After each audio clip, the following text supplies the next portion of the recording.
Hello, everyone, and welcome back to the Commander's Forge. My name is Andy Bentley, and the Forge is an area for me to talk about Magic, Commander, and anything else while I try and drag this whole mental health thing back to where it's supposed to be.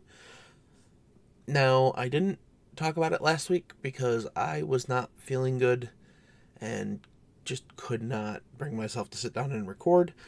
So, this week I'm going to talk about the unbanned cards, and then my thoughts on those unbanned cards, and then some other cards that are on the list that I think could be unbanned given the criteria they used for these unbanned cards. So, getting right into it, 5 cards came off of the ban list. The first one being Gifts Ungiven, which is 3 and a blue for an instant. Search your library for up to 4 cards with different names. Reveal them. Target opponent chooses 2 of these cards. Put the chosen cards into your graveyard and the rest into your hand, then shuffle. So, the play pattern with this is typically for combo decks or reanimator decks. You just get either some combination of thing you want in your graveyard or in your hand, and it doesn't really matter where it is. Next up, we have Sway of the Stars, which is 8 blue for a sorcery. Each player shuffles his or her hand, graveyard, and permanents in he or she owns into his or her library, then draws 7 cards. Each player's life total becomes 7. So this is a reset of the board. It doesn't lead to like a full, everyone's back at 40 game, but everything. You're talking your hand, your graveyard, and all of your permanents, including your lands. So, yeah, it's just interesting. I know it's super expensive, but I know decks that could probably churn this out on like turn 4. Next up, we have Braid's Cabal Minion. 2 black for a 2/2 human minion. At the beginning of each player's upkeep, that player sacrifices an artifact, creature, or land. I see where in today's meta this wouldn't actually be that backbreaking, but still, it's very annoying. Next up, we have Coalition Victory, which is 3 and then Wooburg, so white, blue, black, red, green. Sorcery. You win the game if you control a land of each basic land type and a creature of each color. So, yes, it's 8 mana, but I feel like this isn't that hard to do. I mean, if you give a land every land type, then you fulfill that requirement. And a creature of each color, would you not just need a 5-color creature? I don't know. We'll see. We'll see if this shows up in a lot of decks. And the last one that was unbanned is Panoptic Mirror. 5 mana for an artifact. It has Imprint, and then X tap. You may remove an instant or sorcery card with converted mana cost X from your hand, in your hand from the game. At the beginning of your upkeep, you may copy an imprinted instant or sorcery card and play the copy without paying its mana cost. Again, interesting card. I see where it could be broken, but for the most part, I think that's fine. Now, in the announcement, Gavin does say that when they were reviewing the ban list, they kind of held the cards up to 3 criteria.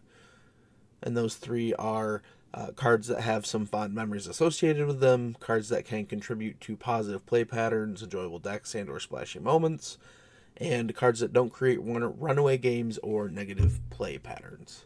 So with those in mind, I want to go over a few cards that I think could come off of the ban list based on that criteria. And first up is Dockside Extortionist. Now, hear me out.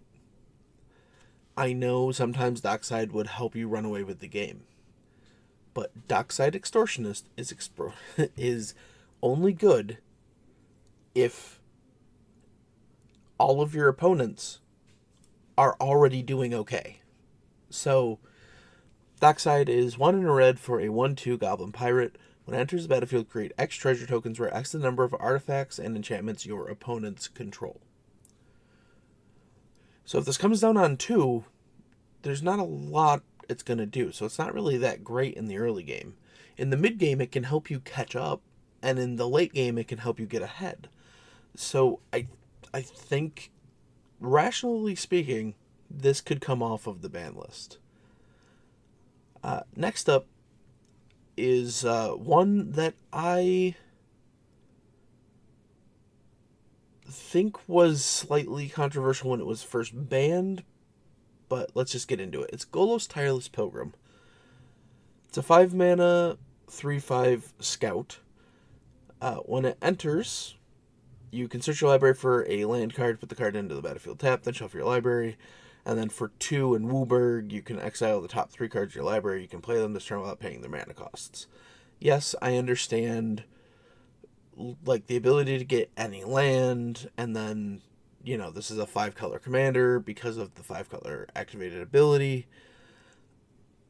I don't think it's that bad, especially in the new bracket system. Like, if you're going to be doing a bunch of broken stuff with Golos, it's going to be a high bracket deck.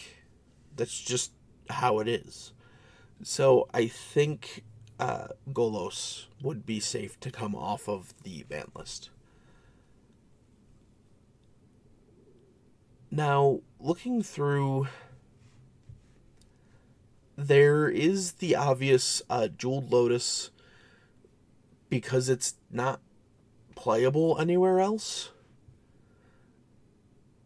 But not only that, it was one of the cards designed for Commander. But I'm not actually going to say that one. The one I would like to see come off is actually Lutri the Spellchaser. And yes, I know the argument is it just becomes a 101st card in every deck that can run blue and red. So what? In today's meta, is that even all that broken? And how many people in casual Commander are you just going to say, oh, well, Lutri's just a free spell? Does it really matter? Anyway, Lutri is 1 and then 2 hybrid blue and red. It is a 3/2 elemental otter. It has companion. Each non-land card in your starting deck has a different name, so its companion thing is commander. It has flash, and then when Lutri the Spellchaser enters the battlefield, if you cast it, copy target instant or sorcery spell you control. You may choose new targets for the copy.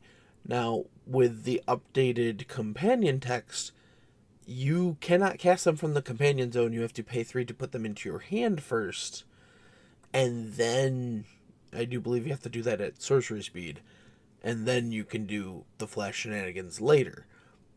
So with that change alone, I think Lutri is fine.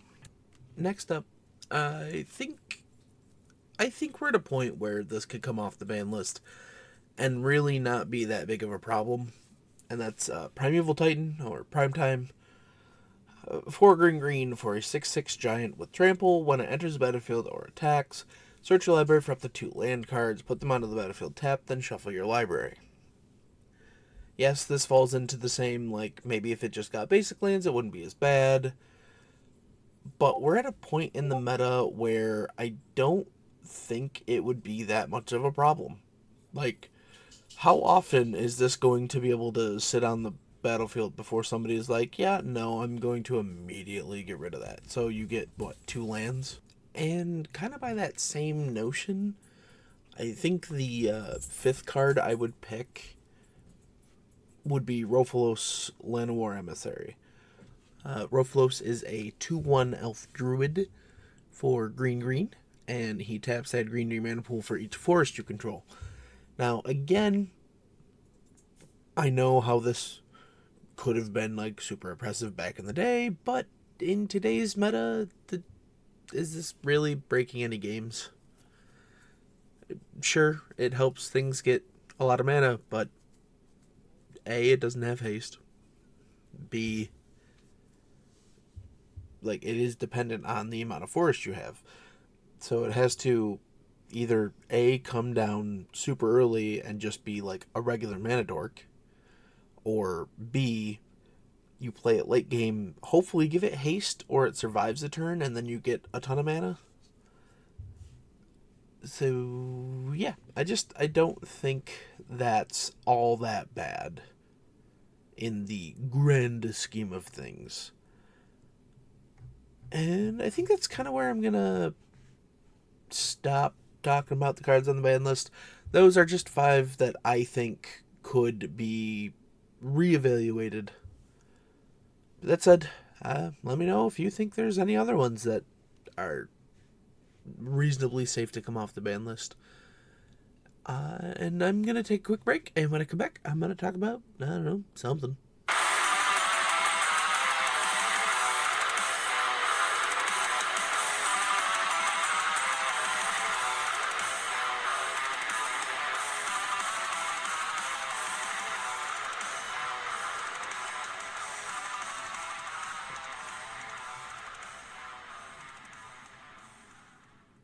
And we're back.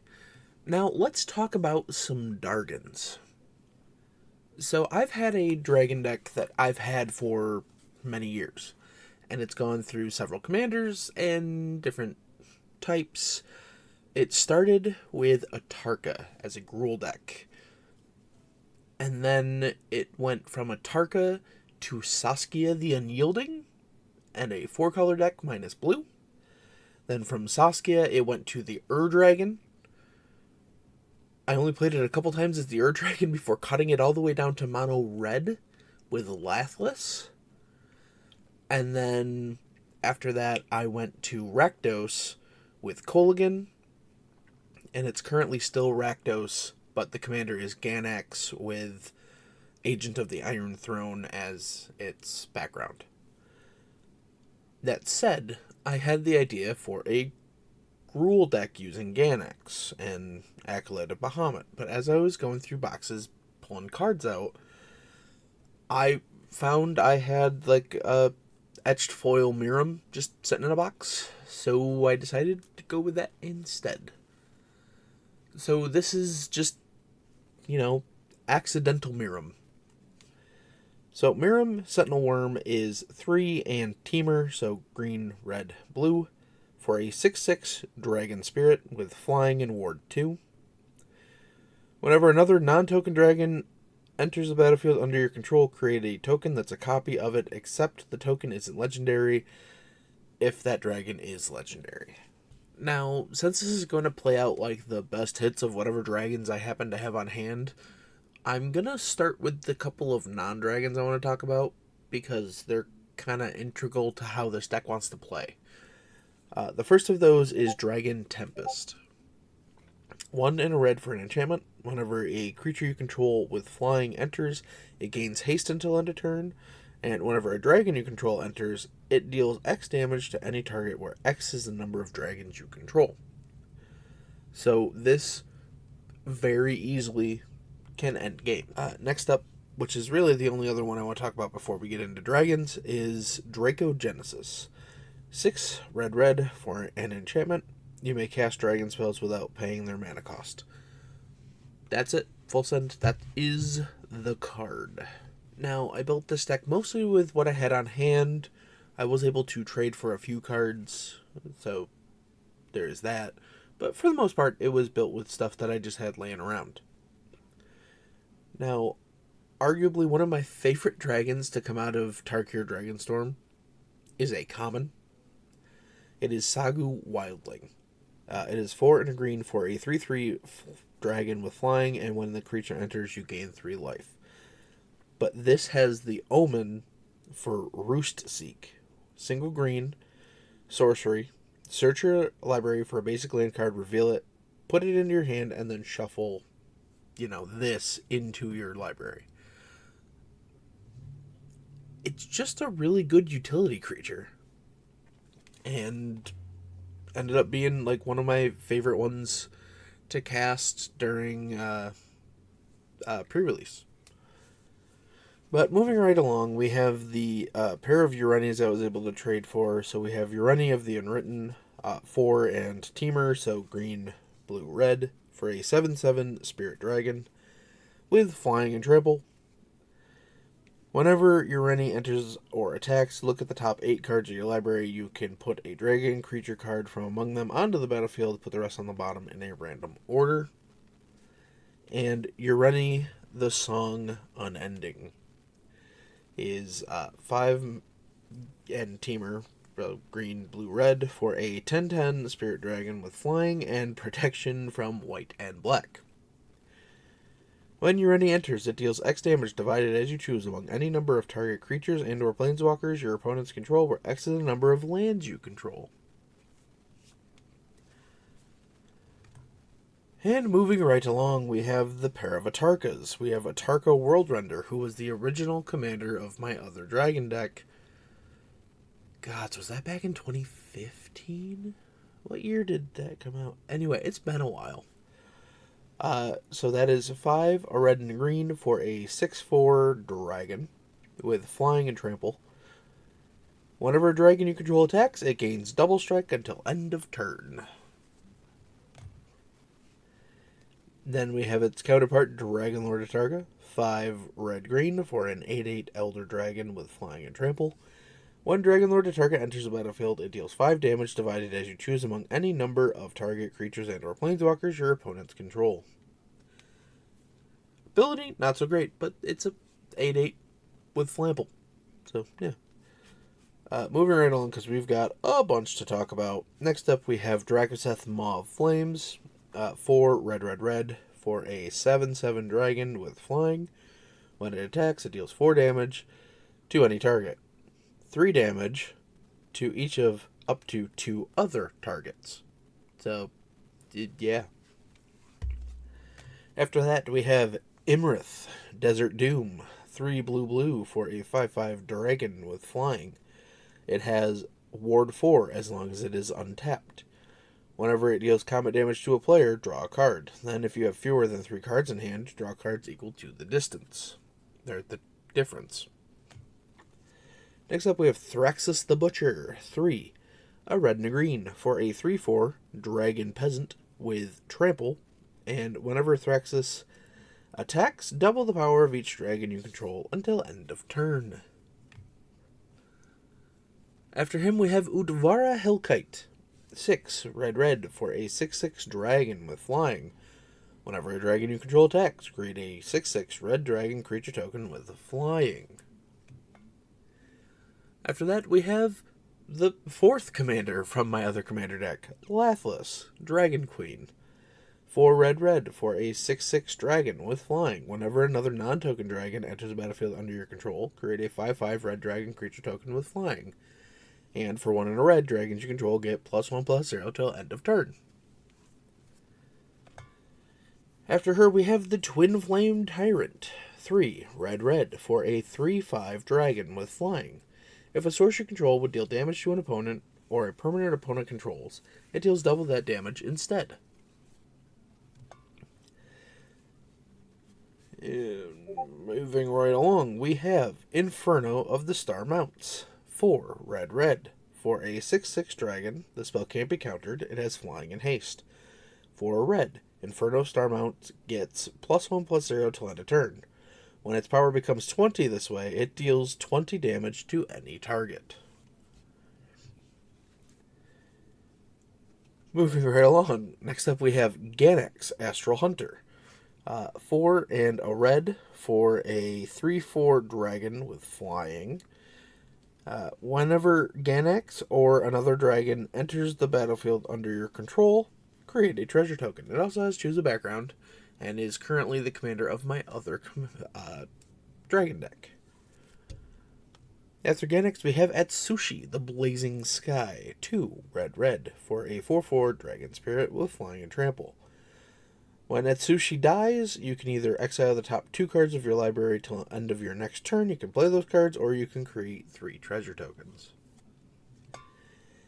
Intent the Dreamer, 3 and Temur, so in this case blue, red, green, For a 6/6 dragon with flying, whenever it deals combat damage to a player, you can pay 2 in a blue. If you do, remove the top card of your library from the game face down. You may look at that card as long as it remains removed from the game. You may play that card without paying its mana cost as long as intent remains in play. Alright, and I believe we're down to the last of the legendary dragons I want to talk about. And that is Kyrie, the Swirling Sky. 4 blue for a 6/6 dragon spirit with flying and ward 3. When Kyrie dies, choose 1. Return any number of target non-land permanent cards with total mana value 6 or less to their owner's hands, or mill 6 cards, then return up to 2 instant and or sorcery cards from your graveyard to your hand. Spoiler alert, the way we're using this mostly is to remove flying blockers from our way. Alright, one last stretch and then we'll be done. Next up, we have the Ancient Bronze Dragon. 5 green for a 7/7 Elder Dragon. Flying, whenever it deals combat damage to a player, roll a d20. If you do, put X +1/+1 counters on each of up to 2 target creatures where X is the result. Now, I will say I do not have the other 2 Ancient Dragons in here. I just don't own them. And the red one is super expensive. Moving on, we have the Goldspan Dragon. 3 red for a 4/4 dragon with flying and haste. Whenever Goldspan Dragon attacks or becomes the target of a spell, create a treasure token, and treasures you control have tap. Sacrifice this artifact, add 2 mana of any one color. After that, we have the Brood Color Scourge. 5 green for a 5/7 dragon with flying. Whenever 1 or more dragons you control deal combat damage to a player, you may put a permanent card with mana value less than or equal to that damage from your hand onto the battlefield. Next up, we have the Draconic Muralists. 3 and a green for a 4/3 Dragon Bard. When Draconic Muralist dies, you may search your library for a dragon card, reveal it, put it into your hand, and then shuffle. After that, we have the Skyline Despot. 5 red for a 5/5 dragon with flying, and when it enters the battlefield, you become the monarch. At the beginning of your upkeep, if you are still the monarch, you create a 5/5 red dragon creature token with flying. Alrighty. Next up, we have Scourge of the Throne. 4 red for a 5/5 dragon with flying and dethrone, and since that doesn't come up very often, dethrone is whenever this creature attacks the player with the most life or tied for the most life, you put a +1/+1 counter on it. And then whenever Scourge of the Throne attacks for the first time each turn, if it's attacking the player with the most life or tied for the most life, untap all attacking creatures. After this phase, there's an additional combat phase. The Dragon Broodmother. 2 red and a green for a 4/4 dragon with flying. At the beginning of each upkeep, put a 1/1 red and green dragon creature token with flying and devour 2 into play. That's what it does. And then we have arguably the 3 best dragons to get out at any one given time. The first one up is Stormscale Scion, new one from Dragons of Tarkir. 4 red for a 4/4 dragon. It has flying, and other dragons you control get +1/+1. It also has Storm. You heard me right, Storm. So when you cast a spell, copy it. For each spell cast before it this turn, copies become tokens. This is a Storm card in a standard set. I get it, but the scale for returning mechanics is called the Storm scale for a reason. It's because the Storm is like the top of the scale, like the hardest to reprint into a set, basically. And I get how they worked it in here, but it was very surprising to see something with Storm in a standard set. finally, we have the last two. The first one is Terror of the Peaks, 3 red for a 5/4 dragon with flying. Spells your opponents cast at target Terror of the Peaks cost an additional 3 life to cast. But more importantly, whenever another creature enters the battlefield under your control, Terror of the Peaks deals damage equal to that creature's power to any target. And finally, we have the Scourge of Velkus. 2 red for a 4/4 dragon with flying. Whenever Scourge of Velkus or another dragon enters the battlefield under your control, it deals X damage to any target, where X is the number of dragons you control. For a red, Scourge of Velkus gets +1/+0 till end of turn. So, that's just the pile of dragons that's in this deck. And that's not even all of them. That's just the ones I wanted to hit on because they either A, do something, or B, imagine if I had 2 of them. But yeah, that's Miriam in a nutshell, and she's going to be a problem. But that said, I'm gonna wrap it up here. I'm already running late because this weekend's been rough. And I will see you next time. Bye-bye. Thank you for listening. All of my links can be found in my link tree in the description below. I would like to thank Ian Foss and Cody Mulvey of the band The Crypt for allowing me to use music for my opening and ending, along with Nate and Erica Jacobs for making my original logo. And I would also like to thank Christina McNichol for creating my new logo. And I'll see you next time.